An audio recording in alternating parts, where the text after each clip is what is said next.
Testing, testing, testing. Chat, chat. Are we live? Chat. Uh,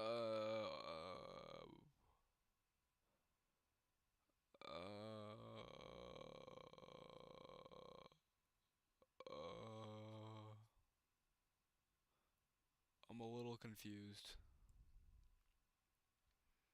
Is this if you're playing anything or talking, I can't hear you. I'm a little rusty on the whole streaming setup, but I needed to grab the chat, I think. Pop out chat, grab the website address, then I add a browser, create new browser source.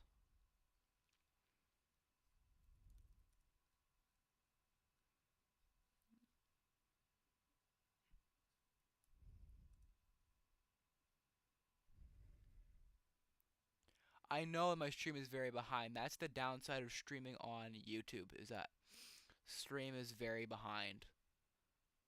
But that is okay because yeah, but I could probably add a picture on top. Um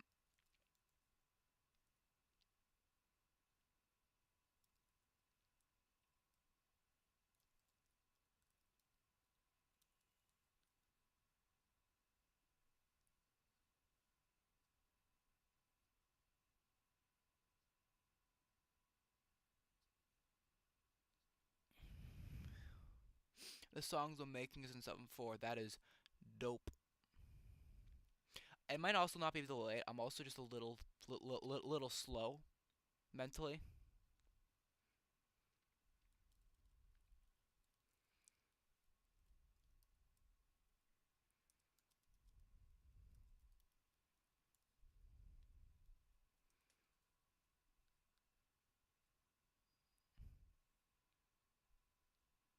If anyone donates to my PayPal, I'll let them change the top part to whatever they want.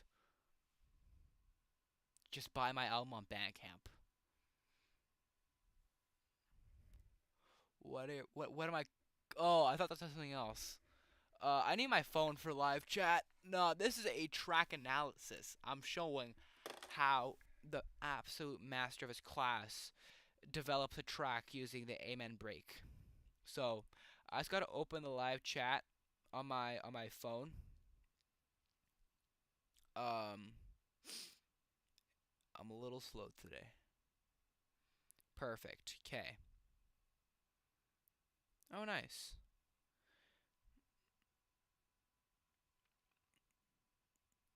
All right. So let's get to let's get cracking. So the Amen break to me uh, is very simple. This is the Amen pattern that I had. So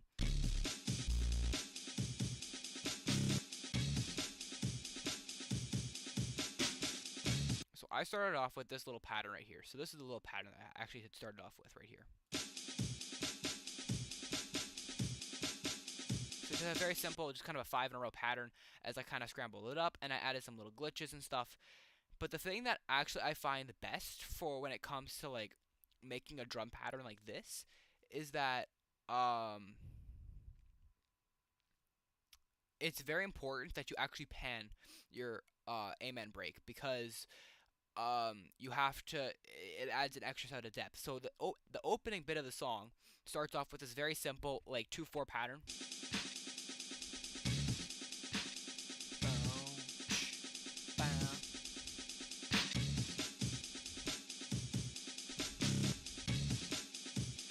Yeah, I think you can probably show my song afterwards. That sounds cool.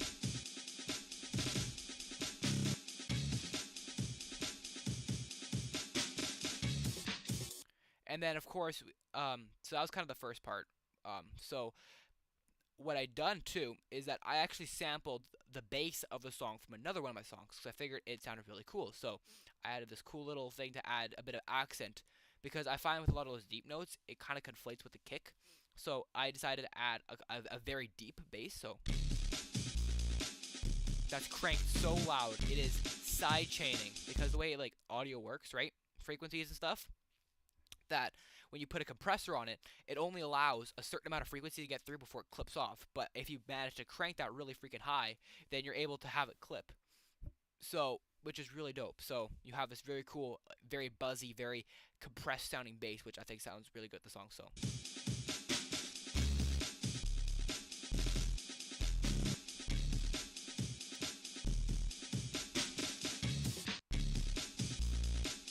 But in order to start off the song, I decided I really wanted a guitar, because I've always been infatuated with kind of combining these concepts of like adding like regular like electric guitar and these very like synthesizer and very like glitched out productions. So I grabbed this guitar sample from GarageBand because I didn't feel like recording it myself because I was very lazy. So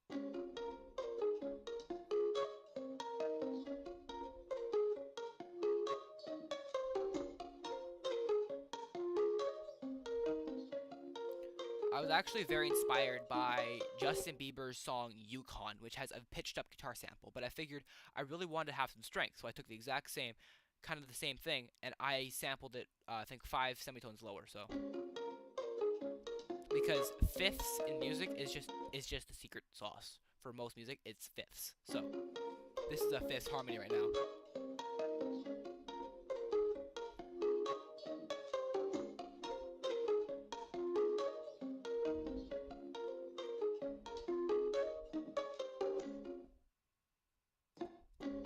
Then I took another thing. I took this cool little pizzazz thing.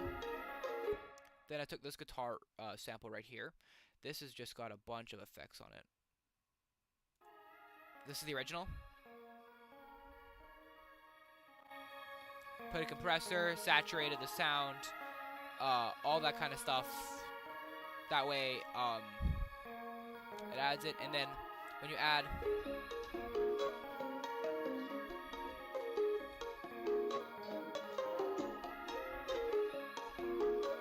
Now, it sounds really good in my opinion. But the thing about having just exclusively guitar and drums on your track is it's always missing a bit of atmosphere. Now, you can always try to complement this with some kind of like reverb and stuff, but I always prefer to have just a couple of subtle instruments playing a bit of a drone in the background to add some more harmonies, and it just overall makes it a good time. So I took these two synth presets, playing some very simple chords. I think they're just 2/5 chords. Let me just double check.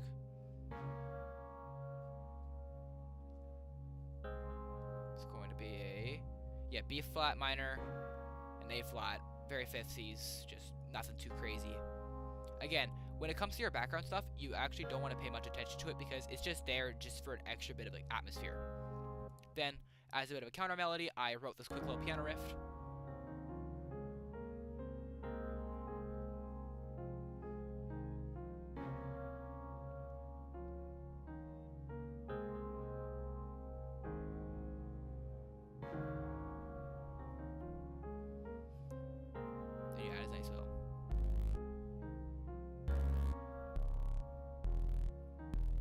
Before. Perfect. So, the final secret to adding these kinds of atmospheric tracks is tons of boomers, explosions, sound effects. So, just to show you an example, these are all the sound effects of this.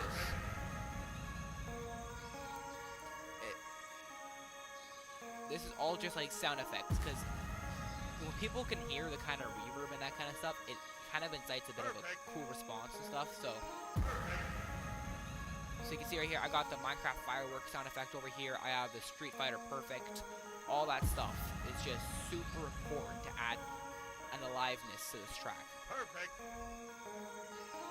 Which I find really important. And so when we hear this kind of intro in the beginning, there's a lot going on, but yet it doesn't sound too cramped, in my opinion. Like, it's suffocating, but like good. Perfect. And then of course you obviously need an intro, so kind of, if you want sounds that are going to be quiet later on, you kind of have to bring them in somehow.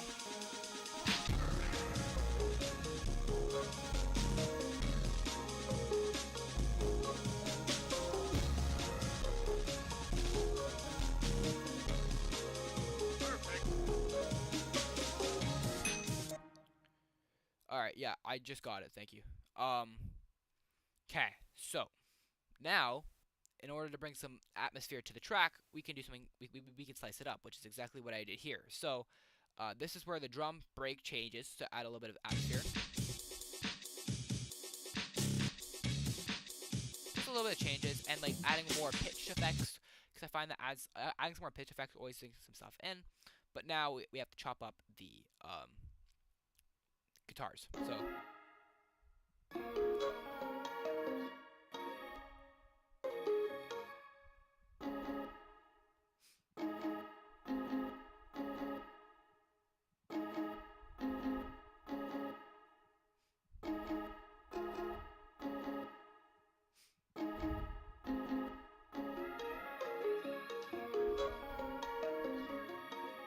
So kind of just adding that kind of stuff.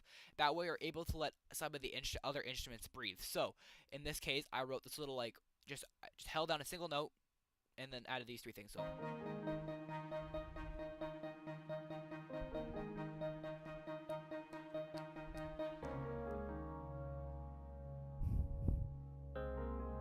Just a very simple. I find that with a lot of these melodies where the guitar's taking up so much of the track, it's very easy to write a lot of complicated stuff, and I'm very guilty of that. So I really wanted to strip it back with the piano and stuff. So this is very simple. You can hear the Minecraft sound effects in there.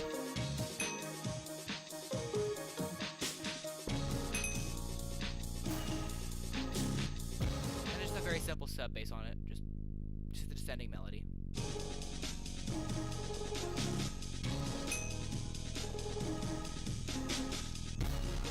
And then back to the chorus thing. Same, very bassy. I love the way it kind of side compresses, you know, or the compresses. Then we let the original sample breathe a little bit here with a little bit of property keys in order to just like ease some of the tension and the density the original song has.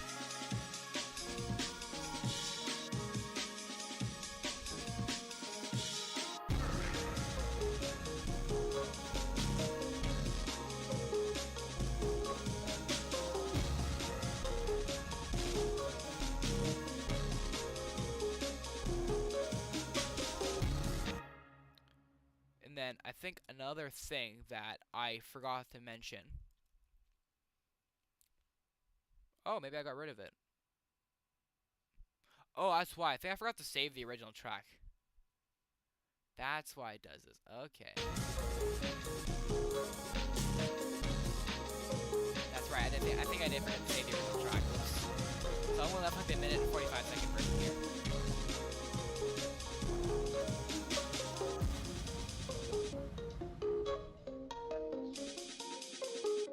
So yeah, not a lot. This is the YouTube version, so not the Bandcamp version. So yeah, this is just, again, not a very complicated song. It's just the big thing is that guitar riff. Now, my biggest influence is obviously Jane Remover, but I think before we end off the stream for tonight, we're gonna react to a beat called 7-4 DMB type beat. So I think in order to properly play this through the GarageBand, I'm actually just gonna drag and drop it and play it as a track in here, because I don't know how it's gonna play through iMessage because of I kind of shot OBS in the knees.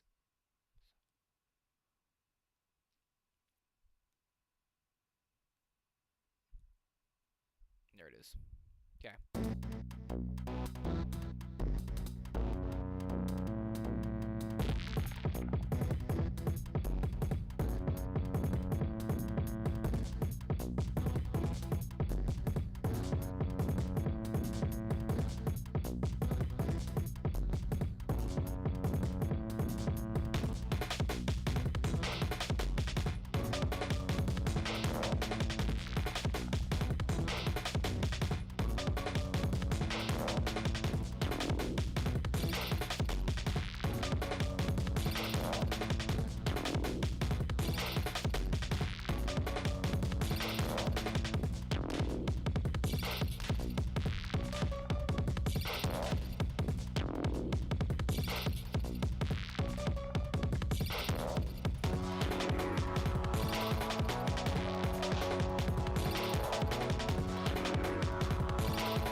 Alright, so. Well, that's why. I ran it through my effects. Here. My bad. That's why I ran through all the effects. My bad.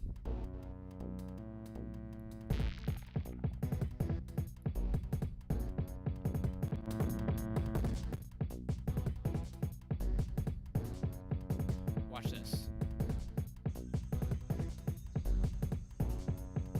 We had some like.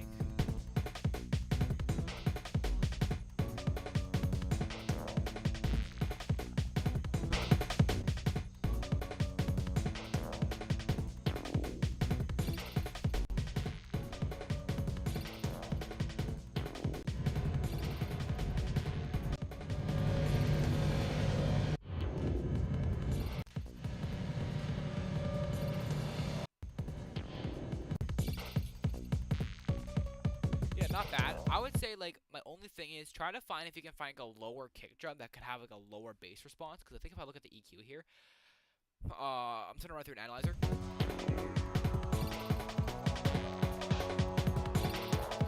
Yeah, so I would say try to tighten up your tight end a little bit, and then try to find like very good here, but try to find like a bass response that like really hit the sub bass notes. So let's see if my song does it. 1 second, just gonna pop that out, close that up. Set it to the master track. So this is what my sound signature looks like. Not a very good point to have it, but like you can see right there we have that kind of very low sub bass right there. That always a little bit brain tickling. Yeah.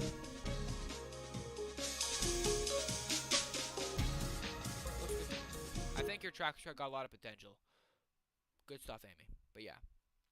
But I want to show the chat if I can figure out how to use GarageBand. Oh, I need to work on sub bass. Yeah, just get like a really low frequency and see if you can sidechain it to something. Sidechain your sub bass. But I just wanted to bring my attention to my. Let's see if I can get my Apple Music feed to work on here.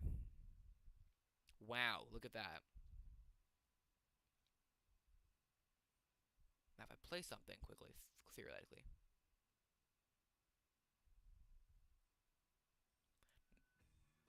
Nothing. Okay. Shoot. Can I play my music out of something maybe? Settings. Playback. Oh, that's right. I have to run my sound is so bugged on my OBS. I have to run it out of like a certain output. Yes, SD Kid. He's so funny. There. Now it should work theoretically. So, but this is the song I wanted to show. This is what I was inspired by.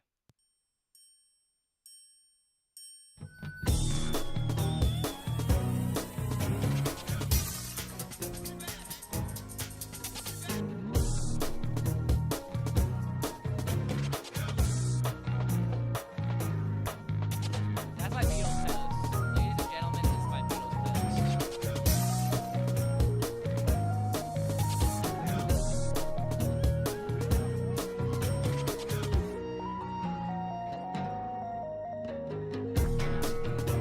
Hey, finally some Marty Supreme.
know me. I do it for a reason. Do shit right and fast shit even. Tell me in confidence, I'll never spill a secret. With LA ting, I'm in LA more like LAC and demon.